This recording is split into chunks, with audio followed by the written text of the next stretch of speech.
How's it going, everyone? Matt Leighton, and welcome back to another video. In this video, I'm going to talk about why you should never, ever rent an apartment in Arlington, Virginia. Have I completely lost my mind? I don't think I have just yet. I'll let you know what I mean. Here we're at Lyon Park, a really nice community park. There's a playground, field where the little kids play soccer, and a really well done, renovated community center that is owned by the entire community. So in this video, we're talking about why you should never rent an apartment in Arlington. And let me tell you what I mean by that, because when you go out and search for apartments in Arlington, Virginia, you're gonna mostly find very large complexes. Think anywhere from 250 to maybe even 600 and maybe even 800 residents. Now that's a lot of residents. So this is renting an apartment from these large real estate investment trusts, or REITs. So the bigger companies. I don't want to name any names, but I think by now you get the idea. You should never ever rent an apartment from these guys.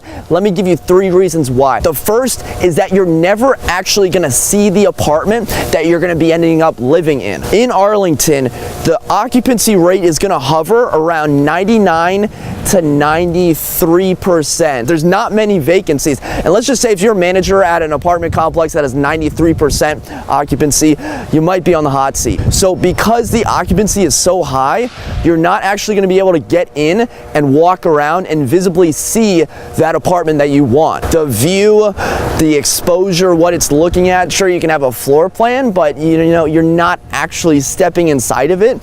So, you know, you're going to spend 12 months of your life at a place that you haven't set one foot in. And, you know, can you do it abroad, right? Can you do it without, you know, sight unseen? Yeah, sure you can, but I think it's always better if you have the opportunity to go and see it in person. And if you're going to the management office and they won't let you go upstairs to see your next place where you're going to call home, you know, certainly there's something going on there. The second reason is that you are renting an apartment from a business, from a company, a corporation that just wants to take your money. So things like customer service, maintenance requests, things of this nature are gonna not come as smoothly as maybe if you're working one-on-one with a landlord, or if you're working with a really smaller apartment complex, something like 24, 36 units, something like that. Renting an apartment in Arlington, you know, if there's only a couple units in the building, or if there's only 30 to 50 units, yeah, that's okay. I'm talking about these mega buildings that you see all around town. They're a company, they're a business. Their interests are in taking money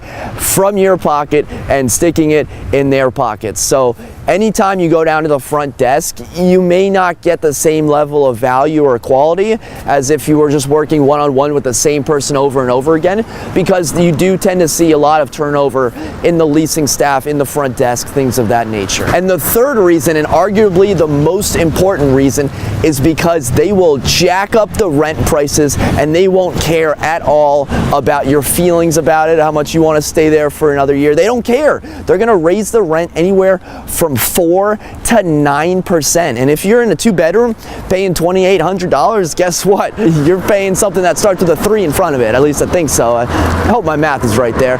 So they're going to raise the rent on you, and they don't care, because if you can't pony up, then they're just going to get the next person to come in who's moving from Iowa on a 2-year government contract that has, you know, help from mom and dad to help pay the rent, right? So they don't really care if you release. They're using CoStar, a company that basically calculates the rent daily, so they know what the market rent for that apartment should be. If you don't want to pay the increased rent, they'll find someone that does. The way they get you into the apartment is they're gonna offer you 1 month rent free on a 13-month lease, or 2 months free on a 14-month lease. And if you calculate that out, you're actually getting a really good deal, but it comes full circle when you have to pay an increase of 9% on the back end of that. Guys, never rent an apartment in Arlington. I think the only exceptions to renting an apartment is if you are only going to be there for a year, and so you can take advantage of that 2 month free, 1 month free, whatever it may be, if you're only going to be there for a year, or if you're renting some sort